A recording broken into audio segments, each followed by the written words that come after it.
ಧ್ವನಿ ನ್ಯೂಸ್ಗೆ ಸ್ವಾಗತ. ಹಾಡಹಗಲಿ ಮಹಿಳೆಯ ಕತ್ತಲಿನ ಸರಕದ್ದು ಪರಾರಿಯಾದ ಖದೀಮ. ಮನೆ ಮುಂದೆ ಕಸ ಗುಡಿಸ್ತಾ ಇದ್ದ ವೇಳೆ ಮಹಿಳೆಯ ಸರಕದ್ದು ಕಳ್ಳ ಪರಾರಿ. ನವನಗರದಲ್ಲಿ 52ರಲ್ಲಿ ನಡೆದಿರುವ ಘಟನೆ. ಬಾಗಲಕೋಟೆ ನವನಗರದಲ್ಲಿ ನಡೆದಿರುವ ಘಟನೆ.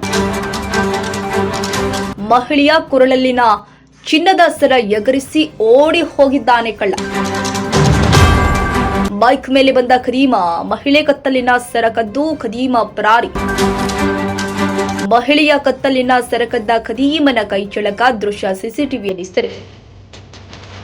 ನವನಗರದ ಪೊಲೀಸ್ ಠಾಣಾ ವ್ಯಾಪ್ತಿಯಲ್ಲಿ ಘಟನೆ.